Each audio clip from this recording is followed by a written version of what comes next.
Hey, Miss MVP, what was that podcast app you was telling me about? Oh yeah, it was called Anchor. You should download it today. It's free.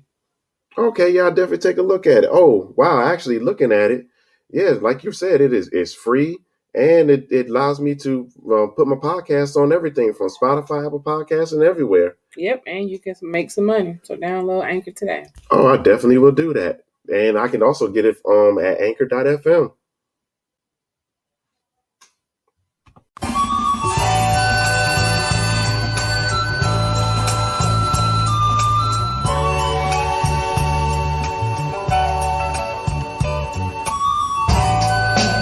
Ladies and gentlemen, boys and girls, children of all ages, this is Dorian. This is Miss MVP. And welcome back to another episode of the Convos in the Park podcast. Good morning, good evening, and good night. How is everyone doing today? I hope everyone is doing well. I am. I'm a little upset.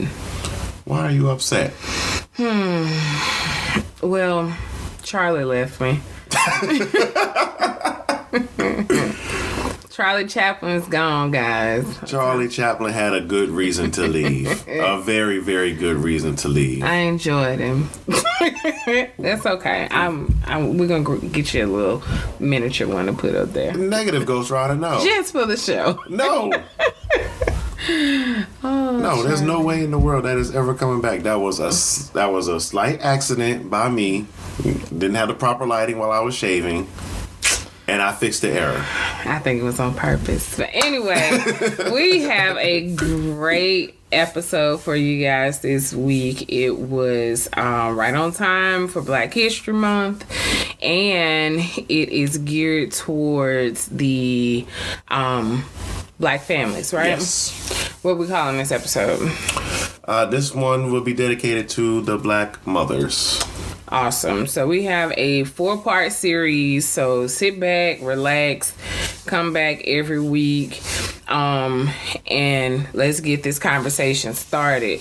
We are gearing the Black mothers, Yes. Black fathers, Black children, and the Black village. So it's a long series, but it's going to be worth it while. And, get the pot stirred, get the conversation going. Oh, yes, indeed. And I think this is something that's well overdue, even though it is hitting for Black History Month. But here at Convos in the Park, I believe that every day is Black History Month. Yeah, I am definitely Black History every day. So speaking of, since we're going to go and get into the Black mothers, since we have one sitting here. Who you talking about? Not my mama. I do want to, before we get really deep into the conversation, I do want to ask a question. In regards to being a Black mother, what has been your biggest struggle being a Black single mother? My biggest struggle is I have a son. Mm-hmm. So he's born with a target on his back. Yeah. You have to teach him basically how to code switch at a very early age. Because you have your family who you're comfortable with, yeah, and things can be said and done in-house. Then you have your friends and your extended family where yes, things can and no, things cannot. Right. You have to learn how to code switch. And then he has school. Right. You have neighborhood, and we live in a very diverse neighborhood where one of my neighbors is of Asian descent. We have Caucasians. We have everybody in our neighborhood. And so having to teach him how to do that and still have a sense of identity is hard. Yeah. It's real hard. Now, granted, his father teaches him things that I wouldn't dare try to even understand as a male, because you guys have a target on your back. We have one, but ours is more able to absorb more. Right. And y'all target is on the surface. Right. And even that you teach them how to code switch, doesn't it sometimes seem like, well, at least looking at it from my perspective, I know for us growing up, yeah, it was just something that was, automatically taught by us, tradition and everything else like that. But like you said, for him to have identity of himself, do you find it harder to teach him the code switch and vice just to be himself and let the world adapt to him? Yes and no, because he has several cultures in his bloodline. Mm-hmm. So he has to adapt to many cultures. So it's okay on certain things, but other times, yes, people are adapt to him. Right. But like I said, he's A, black, has a target. B, he's bigger than most kids his age. He's almost 5 foot tall and he's 9. So he's already he's brown. He's big. So you gotta teach him how to, you gotta smile. You have to be a gentle giant. And you should not have to, because the color of his skin should not make him dangerous at such a young age. But that's just our day and time. Now, granted, my daughter has it slightly easier. Younger girls have it slightly easier. Yeah. But not all the time. Right. And when I say slightly easier, because when the girls have basically in society a hierarchy system when it comes to your skin color. True. So slightly easier because she's in the middle, but she's also a easygoing right now. Right. So, but she's a lot younger than him. But yeah, it's definitely something worth going through. And also, dealing with issues like that, and of course, with being a single mother, the biggest stereotype that most black women have to battle, which is unfortunate, is the stereotype of being the bitter single mother or bitter baby mama, whichever way you have to take it. Have you come across seeing that yourself? Or, I'm pretty sure you may have had some friends that may have, talked about, dealing with that kind of conflict. So what you're asking is, am I bitter, or do I come across people saying I'm bitter? No, well, me knowing you, I don't think of you as the bitter baby mama or bitter single mother. But have you come across, people that may think that? Yeah. Oh yeah, definitely. You have people who are gonna judge you no matter what. Right. But anyone who knows me knows that I'm really pretty easygoing. Will probably be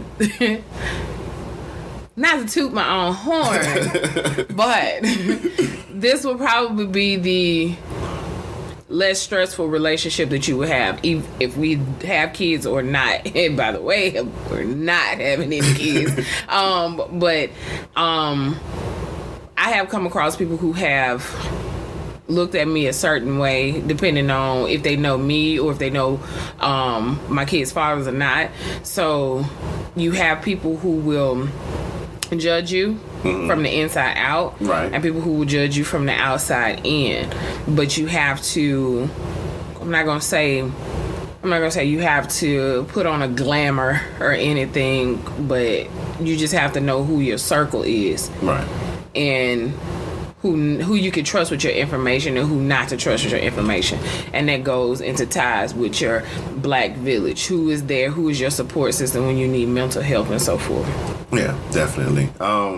One other question I do have is, do you feel, and sometimes even with, being a single mother or co-parent or, in those situations, do you feel like having the father around is very important? Because I know that, there are some women out there that'll say, oh, well, I can do it on my own. The daddy don't need to be around. But, you also have those that'll say that, yeah, whether or not they're with with the child's father, it is important for him to be around.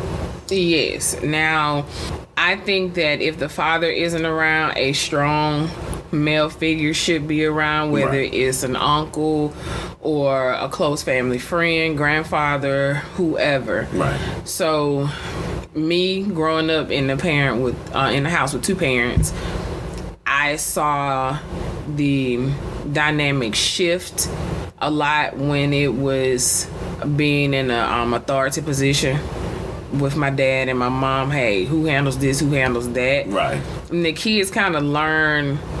I'm not gonna say better, because it could be a toxic situation where the father dominates over the mother all of the time, or vice versa. So it just depends on how balanced that family is, to me. But the benefit of having a two-parent or a mother-father relationship in the house with the child is good.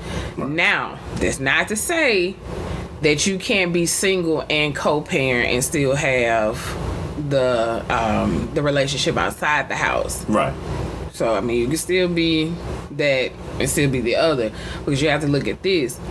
Just because you got two parents in the house does not mean that it's right. Some people stay for the children. Yeah. Some people stay for the convenience. You know what I'm saying? Yeah. So that bleeds into the kids also, if it's not good. Just to say that it's a two-parent household is not always good. Right. Because you got a lot of single married people out there who husband or wives are out doing work, whether it's career or whoring off. You see, just because you married don't mean it's gonna be A1. Yeah, that's true. So. All right, now when it comes to, and we're getting into the children a little bit more, what are the kind of things that you feel like you want to instill into your children? Definitely have confidence. Definitely, yeah. And like I said a couple episodes ago, say it. Even if you think the answer gonna be no or your voice shakes, say it. Just say it. And I appreciate to my children, Mama, you gonna say no anyway. You don't know that. Say it. Get it off your chest. Don't let it fester. Right. So have confidence. There are gonna be people in the world who don't like you just because you are you. So do that. I have people who don't know me and don't like me, but I'm okay with that because my name scares them. Why does my name bring so much fear and temptation to you? Or why does these 7 letters in my first name make your blood boil? And you know nothing about me. Now, granted, I'm not gonna toot my own horn again. Sounds like you are. Once you get to know me, I am very lovable, but don't let my name and my face intimidate you. I have a bad ass resting bitch face. Don't let it scare you. I just look like this. I just look like this, but it's But yeah, definitely have confidence and say what you have to say. If no one hears your voice, no one knows what's on your mind. That's true. That is true. And believe me, that little girl of mine, ooh, she used all her words daily. Daily. And speaking of using words, I mean, when it comes to that as well, the biggest thing that we come across as far as things in the Black community is education. Sometimes either based on where we are geographically in our cities, or maybe some different. Maybe we have opportunities in other places. But what has been the biggest struggle for you when it comes to that you've seen so far as education, whether it be at the actual school, daycare, or even the interaction that you have here at the house, where you have an opportunity to teach them something? Let's come back to that. Let's come back to that one. I'm not fond of the public school education system, but I'm also not fond of the private school education. Private school education is like a country club for education. You're only gonna get in if you, can you, will you, are you capable of? So I don't see where that's based off of the education. The public school education system have produced some of the greatest minds out there. Writers, producers, actors. Right. I'm not knocking the public school system in any state. But I believe that the American school system needs to step up a lot. Yes. I was looking at something on I want to say YouTube. I had to look up something for my son, and so I went to go and look it up and see how I could explain it to him. Mm-hmm. And I came across an educational video, and I'm like, this child is 7 years old. This child is speaking 3 different languages. This child has been reading since he was 17, 18 months old. And granted, kudos to the parents or guardian who's doing that, but these countries allow the foundation to be set, because some of them don't have to go back to work until the child is of 18 to 24 months. Yeah. America wants you back in 6 weeks. Yeah. You see what I'm saying? So how can a country this vast and air quotes rich with the land of opportunity be this far behind in education? Because of what? Immigrants. Yeah. But that's a different topic. Yeah. Different. That's a different topic. So that's a deeper, darker criminal link there. Exactly. So it's the education system to me is a joke. We have to do what we have to do to get our kids some type of head up in certain things, but that goes back to the foundation of education, those fundamental years in a child. Yeah. American parents can't offer that because 6 to 12 weeks you either back at work, unemployed, or you are employed but you gotta work a minimum job in order to be there for your children. So you damn if you do and you damn if you don't. Yeah. Yeah, and that's always the biggest struggle. And doubling back on that, when it comes to work, what has been the biggest difficulties you faced while dealing with that situation of trying to balance out work and home life? I balance pretty well. I haven't found any challenges except for when you have when you can't find sporting activities where both of them will be able to do things together or do things at the same park or venue. Right. That becomes a struggle, and that's when you rely on your village to, hey, can you go to this game, or can you help me with this? Or if the mom or dad has to work, then another family member have to step up and say, yes, I can do this. Or if not, the child misses out on things. Right. So I had that. That was a big challenge for me when my kids were old enough to do activities like that. Right. And speaking of the support system, not to get too deep in the personal, but how good was your support system overall? For myself or for myself and my kids? Yourself and your kids. Oh, I have a great support system. I wouldn't have it no other way. Because when I became pregnant, I let everybody in my life know at that moment, I'm pregnant. What we gonna do? Not what am I gonna do? Right. What we gonna do? What shift you gonna take? On all of that, but it's definitely something that you have to wrap your head around when you are keeping friends, lifetime friends. Right. You definitely have to know that person. Each friend has their lane. Whether you got one friend or 5 close, 10 close, or whatever. You know each person's skill set. Right. Who's going to be able to do X, Y, Z. I have one friend. She says, don't call me during an emergency. There's nothing I can do. I'm going back to sleep. She will tell you that quick. And I also have one friend who, oh my God, call me. Right. So you have those people who I wouldn't dare call my sister in a life or death emergency. Okay. Until everything got under control. I just wouldn't, because she doesn't. She's okay during stressful situations, but oh my God. I won't say dramatic because I don't want to hurt her feelings, but it's close relation. So you have to have that. You got to know everybody has their own lane. I had a great support system from my family and friends, and my dad was a great big help. My mom, what she could do, she did do. Right. But they are definitely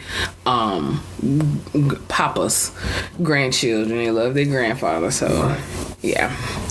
All right, and going into that, the dating scene, how difficult has that been? Would we like to talk about the success or the unsuccess? We can go the whole spectrum. I hadn't had any complaints. Hey, can we go out on the date? Children don't even have to be involved. Don't pop up with me no last minute crap. So when you set your standards and set your guidelines, right, those who want to comply will get in line. So other than that, I don't have any issues. After my dad passed away, it's still kind of fresh. I do have an issue with that, but I'm not focusing on dating right now. I'm kind of, just content with being with my family, especially during COVID. Fuck you. Fuck you.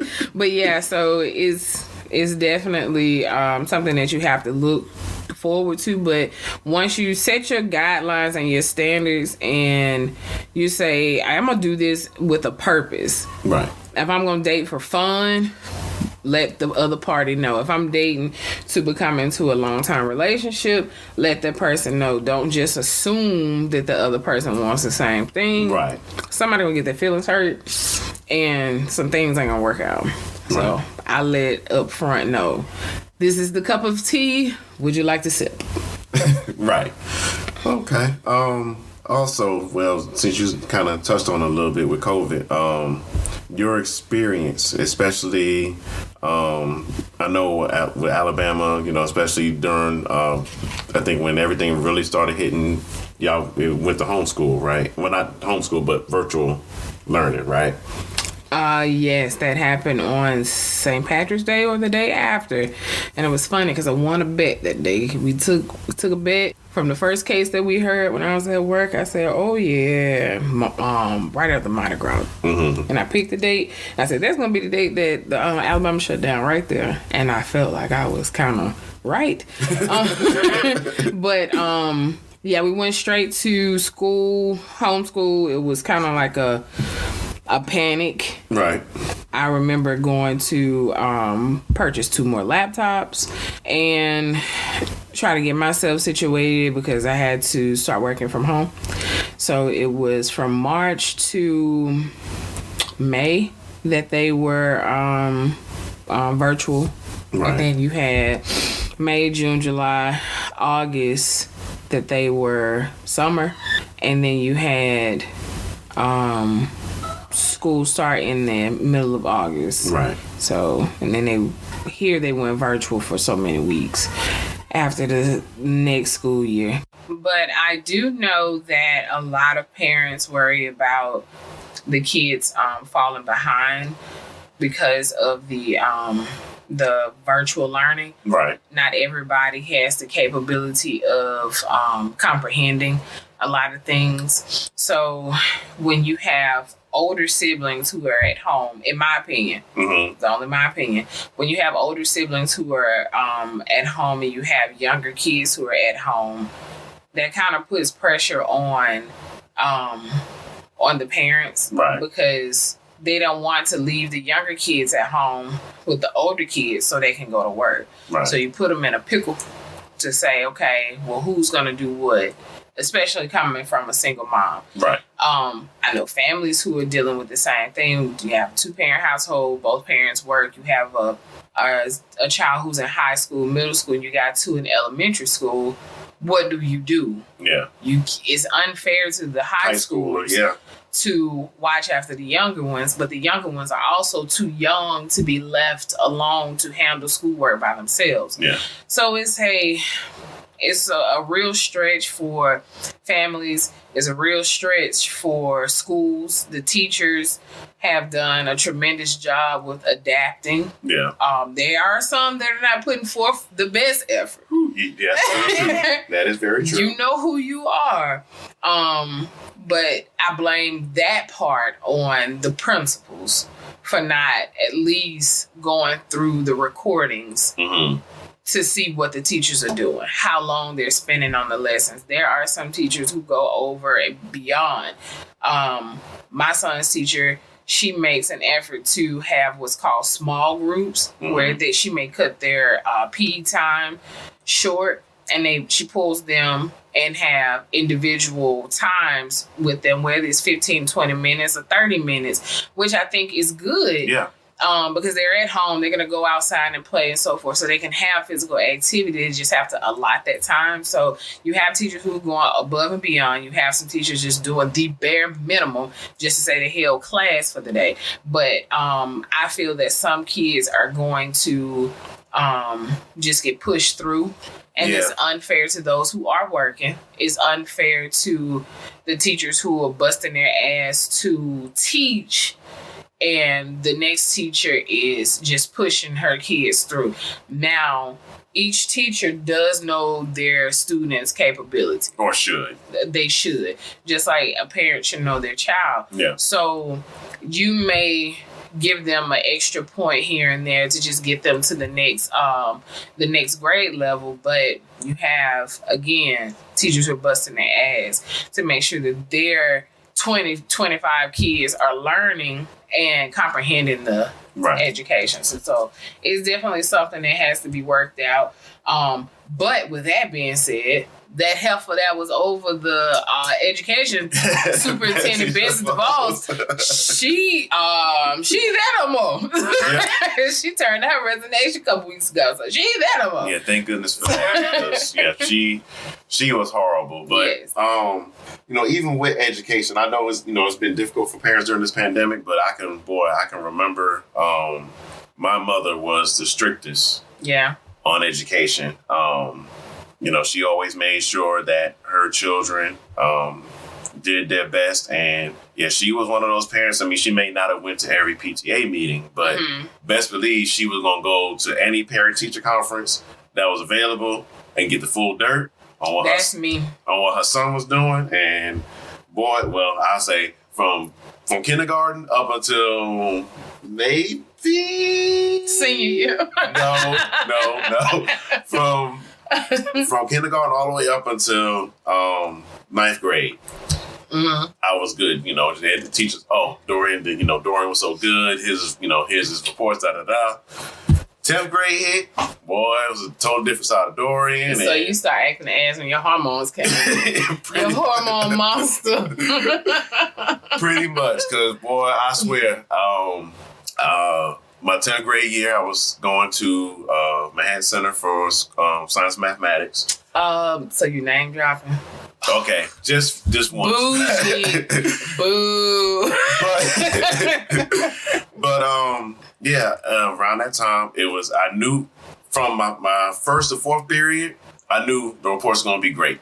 It was after lunch that I didn't want my mother to go to, so I was like, okay, I was trying to find a way. I was like, okay, well, teachers are busy, let's go ahead and go. My mother was like, we about to go to every grade and every block and make sure that you were covered.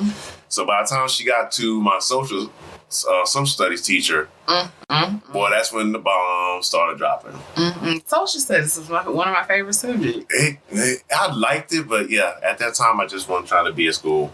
I wasn't. So by the time the social studies teacher saw me and my parents walk in, she looked at me. She told the parents she was talking to at the moment, "Excuse me. Hey, Dorian, nice to see you after so long." And your dad had his face on. Yeah. Mm-hmm. But no, my father didn't show up to that one. Oh, okay. So yeah, it was just me and my mama. But, oh, so she had her face on. Yeah. Okay. Yeah. Sorry, Mom. So yeah, just to say, yeah. But yeah, I heard the the worst of it. But again, as long as I was doing what I was supposed to do as far as education, it was no problem. I was, she let me do the track team and everything else. But yeah, once the grades started declining, no track, no drawing. So with you being, you tackled the single father for a year. Well, a year, some change. Going over from taking your daughter to school to being thrown into virtual for a couple of months. How did that? What was the coming from? I know this is ahead of the game, single father, but we're talking about education. Right. How did that? What was the challenge in that? Going from dropping her off at school, had a routine, or she getting the bus. Right. She got the bus. Having a routine to within hours of notification, our lives change forever. That was definitely rough. Especially, of course, the school, where I was at in Mississippi, they would send emails, or first we would get the text notifications stating, school would be shut down, this and that. So then after that, then it was just making sure that they actually gave out the Chromebook. So just making an appointment to pick up the Chromebook for school. And the first couple of weeks when they shut down, I was able to take off without any problems from the company. Thank goodness for that. So it was just getting her adjusted to doing the schoolwork. And then once my time off was over, it was, again, counting on my support system. I reached out to my mother. Hey, Mom, this is what's going on. Can my daughter stay with you while, and yeah, and they pretty much kept on the same schedule that I had her, because, it was just kept that routine. It was, and of course it wasn't as strict with the Zoom meetings. Then it was just, okay, you need to make sure these assignments are done. Yeah. For the week. They just want to make sure they see everybody. Yeah. Well, it wasn't even seeing. It was just with the school that she was at. It was just they just gave out assignments and then you turn them in before Friday. So yeah, just kept on the routine of first thing she wake up, get herself together, and then she could do schoolwork. Once all the schoolwork was done, as was time for, then she could do whatever. So let me ask you this: going back, you have high school, middle schoolers, elementary school. Yeah. How would you think that would affect your life if she was younger elementary school? What would your challenge be? Because we have it all around us. Yeah. You have it all around us where people are faced with that. The people who wanted to have their kids a year apart are regretting even having, because you got maybe two of them in the same grade. Yeah. Right now. Yeah. So. And if she was younger, I think it would be a little bit more difficult for that focus. Thank goodness by the time, all this stuff hit, she was pretty much, she knew a pattern, she knew what she had to do, so it wasn't much. And by the time I usually got home, 9 times out of 10, schoolwork was already done unless she had a, question for me. And like I said, we kept that rhythm. But yeah, being younger, I don't know how I would have dealt with that, because again, I probably would have had to work something out with my job just to be able to be at home, so that way I can give her that focus. Because in those younger years, this is just me, myself. I don't like, my responsibility is my children. And as much as I have my support system, I don't want the support system to feel like they're the ones raising my kid and I'm just, there, because of my job. So I would have found some way to take off and, work some out to where I can spend the majority of that time, virtually there with my daughter to make sure that she was doing what she was supposed to do and actually learning and not just, going through the motions. So I was speaking to one of my friends today, and she said something similar to that about, she was like, no, you're doing it as a favor. It's not a requirement to do that. And I was like, it's not as it's a requirement. After she got off her rampage, I was like, yeah, but listen to this. You know what I'm saying? So you have support systems where who's going to be there for welfare checks, mental checks. Do you need anything? You want to go out to eat? You need some quiet time. You need me to help the kids with a project, so forth and so forth. But you also have that support system that said, go, bring the kids to me, go take a bath, go for a ride, go just sit for a minute and clear your head. You have those support systems. So we definitely in these times have to definitely be humble when you have to ask for help, and have a support system that is going to not only check on you, but a support system that is going to call you out. Right. My friends have no problem calling me out. No, you need to stop doing this. You need to let somebody else do that. You have to have somebody who's gonna tell you to sit down. Yeah. So definitely humbling yourself is another thing. That's your mental health tip for the day. Humble yourself.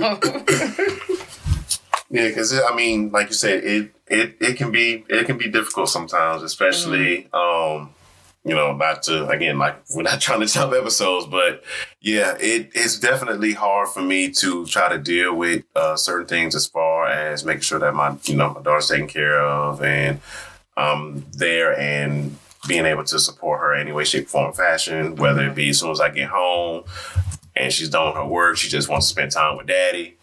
Either playing Fortnite, playing whatever, or outside, throwing football or playing basketball and stuff like that. But it can be difficult at times, and I try to balance it out, especially with me being in Mississippi by myself for a while. It was just, I just had to be able to, like you said, I had to be able to set that time aside to where I could just breathe. Yeah. Go to the bathroom. That's somebody knocking on the door 12 seconds later. Goodness. Yeah. So I understand. That support system is, I'm not going to say we use it or abuse it, but we definitely have to be mindful of it. You can't do everything by yourself. Right. So it's a lovely thing to have. Yeah. And we speaking of these times, we're speaking of everything as far as COVID and everything else.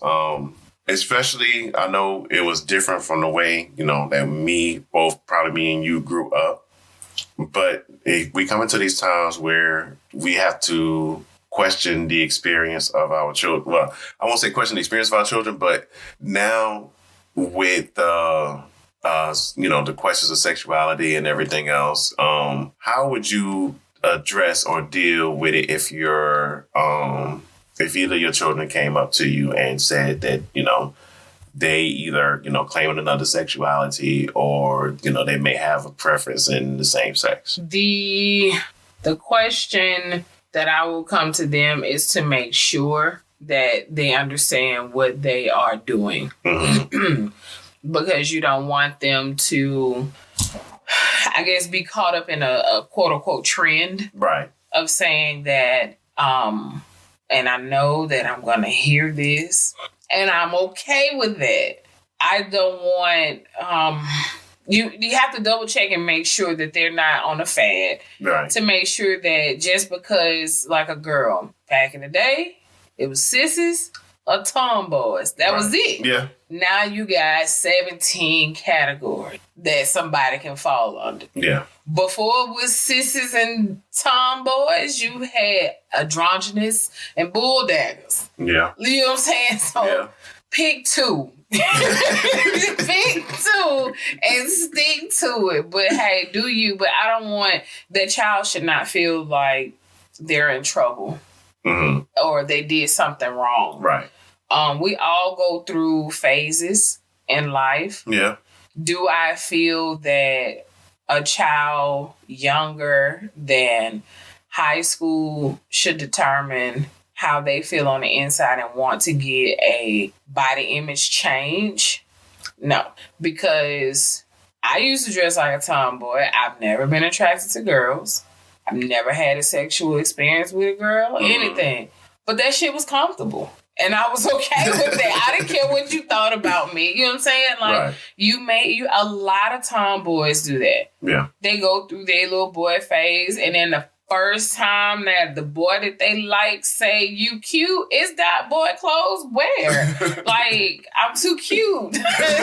Arch my eyebrows. Like, so you got to make sure that that child understands that once they do something, it's not necessarily permanent. Yeah. But once you start bringing knives into the picture, it's permanent. Yeah, it comes permanent. Yeah. So weigh out the pros and cons.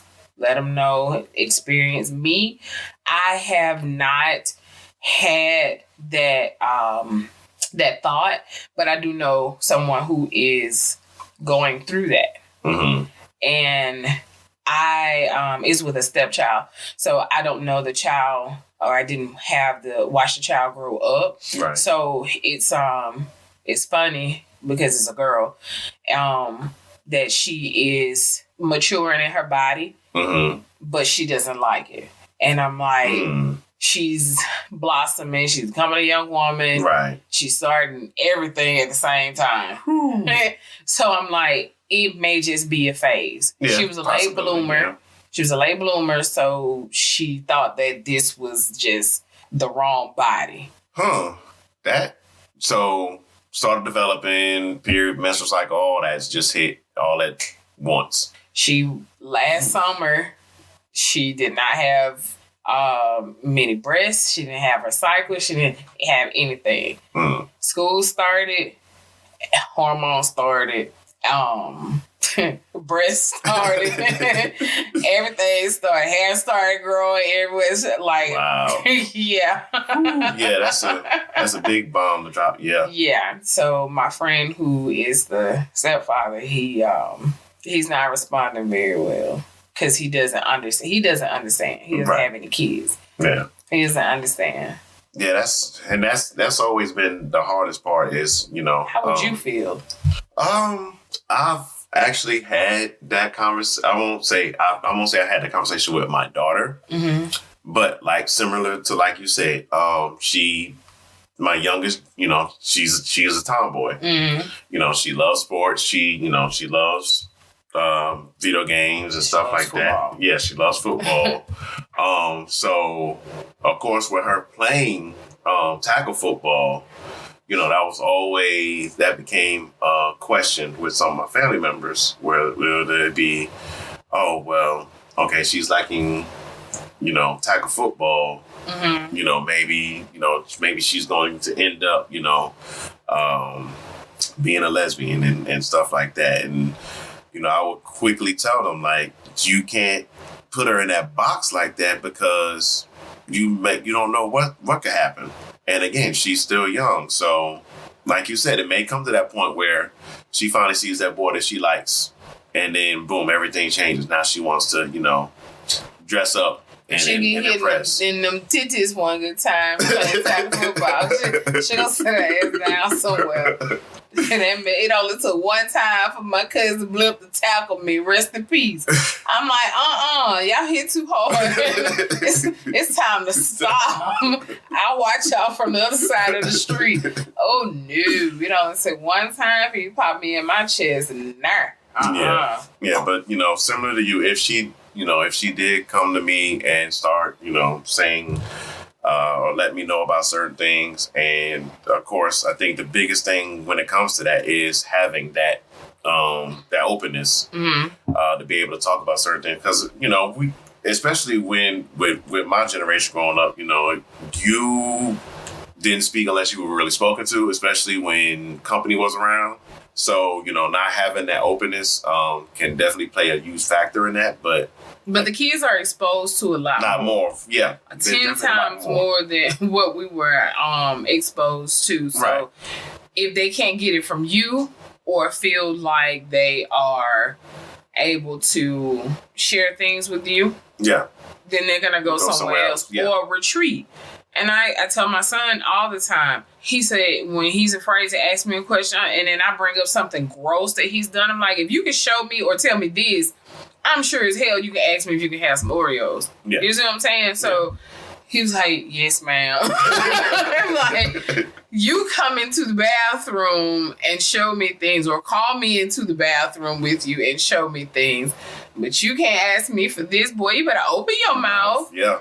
Tell me anything. And you got to have that open relationship, because you don't want that to trickle down to some unwantedness. Yeah, definitely. So once you have some unwantedness nippling around, then, you know, it's pretty much downhill from there. Yeah, and that's the biggest struggle, because, you know, as open as my relationship is with my youngest daughter, my oldest daughter, it was, I won't say the complete opposite, but it got to a point where, she didn't feel like she could come to me at all. And it took a while for me to rebuild that with her, and just some understanding and everything else. But at the end of the day, I'm glad that I, did take those steps, and it took her just to come to me out of frustration and just, laying it all open. And sometimes that's what it takes. Pressure busts a pipe. Yeah.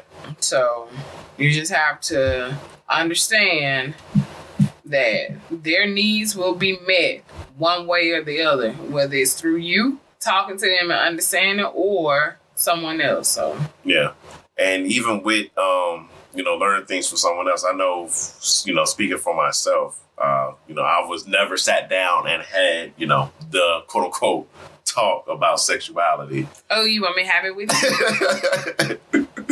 I think it's already way, way, way past that part. Okay. But, even with that, with, both your children being young, there's always been a battle about, when's the appropriate time to have, that talk. And even with my oldest daughter, we didn't have it until she started asking or, noticing certain things and then asking us questions. My son is 9. He's almost 5 foot tall. I called porn on his phone. Wow. I immediately told his father, and he said, I need to talk to him. Quickly, please. Please, because I can't handle that pressure. I know I already said, when I was pregnant, I had already said, I'm going to get his ass a vasectomy because I can't deal with it. Yeah. But that's a different conversation. Don't know if that's legal in the United States. But I definitely encourage men not to have that conversation with their daughters before the mom does. Right. That's just me. Yeah. Now, if you're in a situation where the mother is nowhere around, get a different female that you trust. Yeah.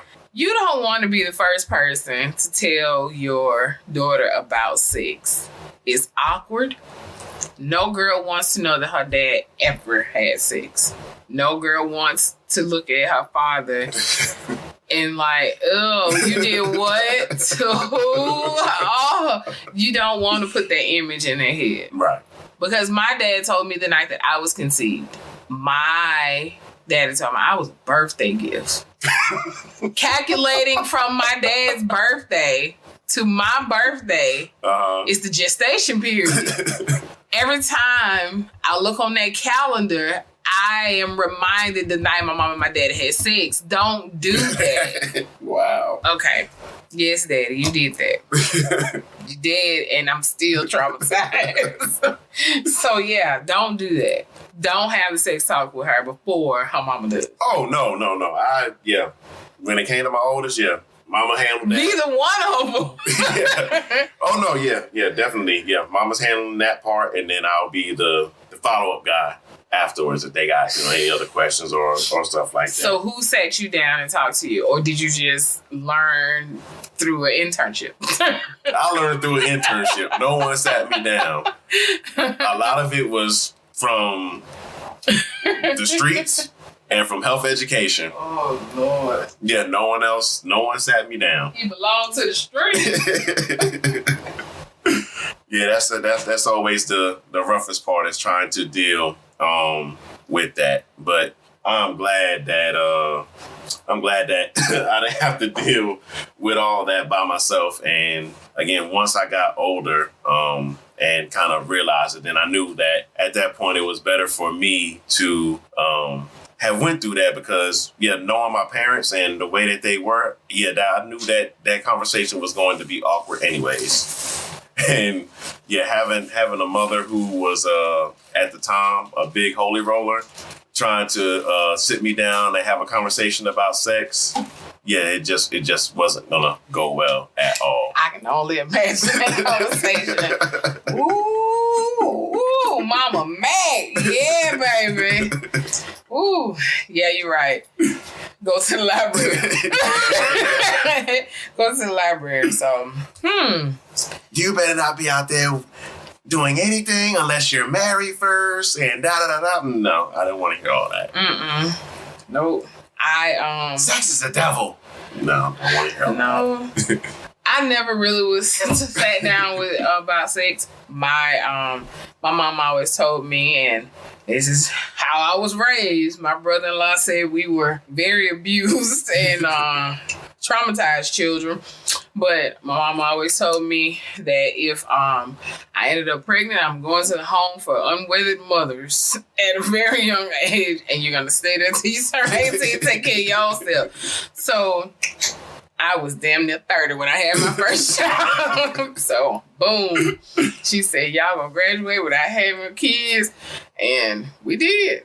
We did. My sister, my brother, myself, everybody left high school without having a pregnancy or a pregnancy scare that I know of. And that is, that's the, now that you're saying that, it just makes me reflect on it because it's like, I didn't have my first child until 2008. So even having her, at that age, and even then I was, 27, about to be 28. So, that was the first time I had a child. So, even with the black, I won't even say it's not even just in the black community, but overall, having children at a young age, seems like something that we both have deterred from in that essence.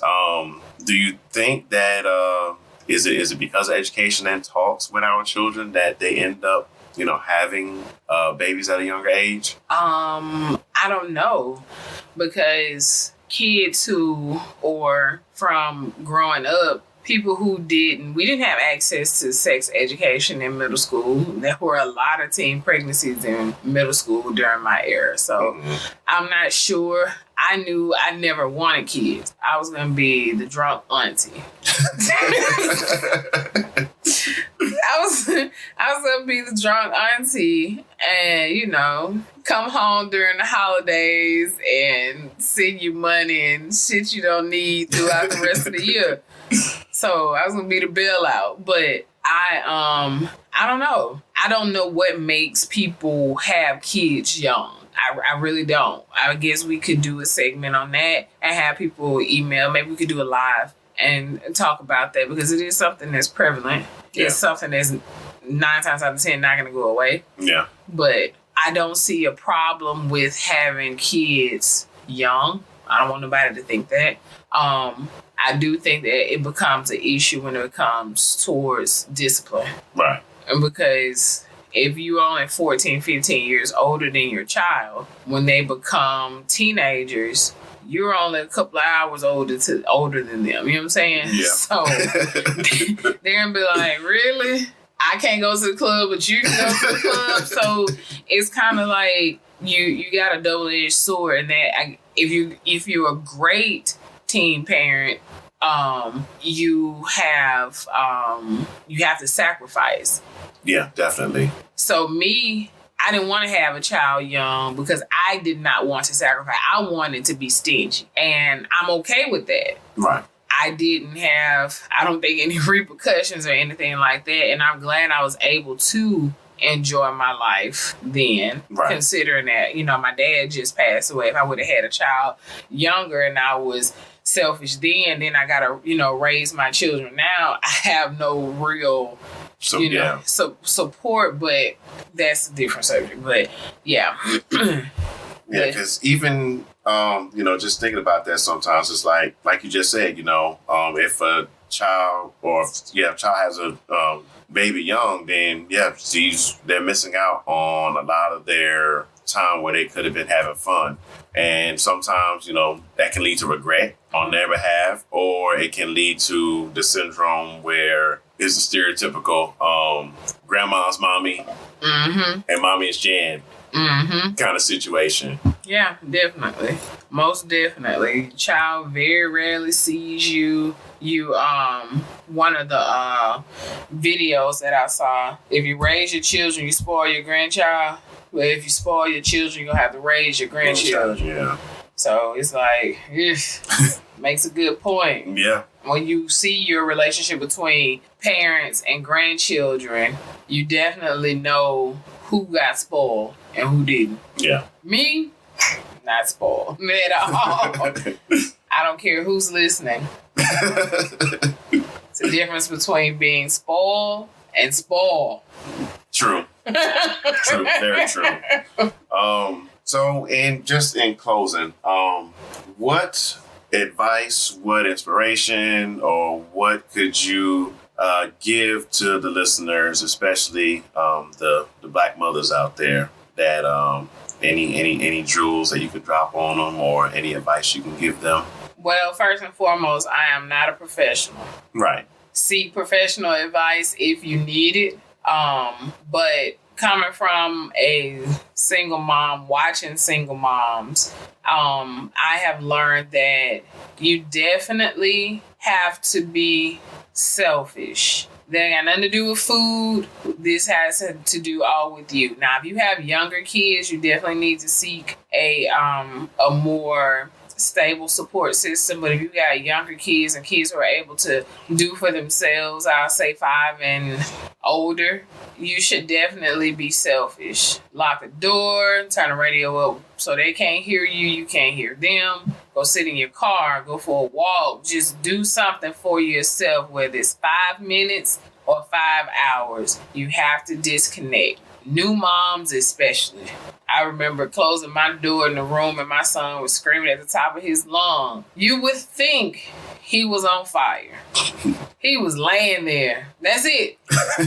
Nothing was wrong with him. He wasn't gassy. He wasn't dry. He wasn't wet. He was dry. He had his bath. He had his bottle. He was just being a brat at that moment. Nothing was wrong with him. I just politely got up, closed the door, and went downstairs. And that's what you have to do. Take a breather. Separation. Right. Just like if you get frustrated at work, you take a break, you go back. So you have to think of life like that. It's an unpaid job. Without killing each other. What do you have any advice for single moms coming from a single father? The only advice I can give up, first I will start by saying that being a single father for some time, or co-parent, whichever way you want to say it, but having my youngest to myself and having to raise them, I salute single mothers out there. Gracias. You never know. It's one of those situations where you never know the struggle unless you go through it yourself. So, all praises due, salute everything to the single mothers out there. And for like Miss MVP said, you got to be selfish with your time. And just, again, the biggest thing I can say is, even if you do have them young, or I know it can get very frustrated, especially if you have multiple kids and, you're trying to balance everything out. Definitely try to take time for yourself. And if you get overwhelmed, go back to your support system. And if you do not have a support system, then try to seek some professional help or reach out. I think there are some resources where you could probably get support in some form of fashion, Salvation Army or whatever, the case may be. But definitely at the end of the day, make sure your kids are in a good mental state. Make sure that they're taken care of to the best of your ability, as well as trying to take care of yourself to the best of your ability, whether it be through, just a quick moment of relaxation, whether it be that 5-10 minutes in the car before, you go inside the house after a long day at work. Just find those moments where you can have to yourself just so you can have that peace. because not having that peace can lead to problems later on. Channel your inner alcoholic. Yeah, call your spirits. Your spirits of choice, by all means, is very well needed. I'm gonna give you your mental tip of the day. Like we said earlier, humble yourself. You have to humble yourself. It festers when you don't. If you need it, say it. If you need help, by all means, say you need help. The right people will not judge you. Yeah. The right people will help you. As an old saying is, people will help you when you're trying to help yourself. So please humble yourself. Money tip for the day, week, whatever day you're listening to it. Buy in bulk, people. Okay. Story time. No. It's no story time. Just buy in bulk because you save a lot of time and money. You already know paper towels, toilet tissue, paper products. I should be more professional. Paper products and soap, things like that. You already know what you're going to use. Yeah. Why you keep going to the store every other week to buy these things? If you can get 3 body washes for the price of 2 body washes, it's just like a sale, buy 2, get 1 free. Yeah. Just go ahead and pay. It looks weird when you're buying that much, but think about how much time you can save. Yeah. I use, not plugging no business, I'm sorry. I use this service that has it's a website that will basically a subscription. Mm-hmm. I don't have to worry about now. I don't have to worry about when the paper products are coming. The only thing I have to worry about is remembering who the hell is charging my card. I'm like, oh, okay. And then I get an email an hour later saying, oh, your order is shipped. I'm like, oh, okay, that's what that charge was. Okay. So boom. So that's the only thing that I have to remember. But buy in bulk, people. That's all I got for today. Okay. Well, thank you for listening into this episode. And if you have... I gotta do. Okay. If y'all watched the inauguration, you got any pictures, I would love to see them. What's the Twitter handle? I'm under the influence. The Twitter handle is @Convos in the Park. DA Park. It's little ratchet in the old Twitterverse. Yeah.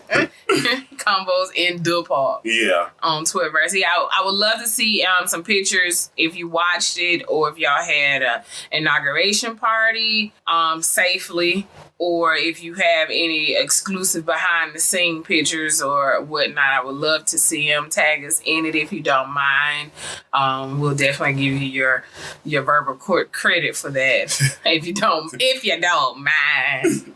Yes, and as always, again, like I was saying, if you got any stories that you would like to share with us, you can hit us up at Convos in the Park on Twitter.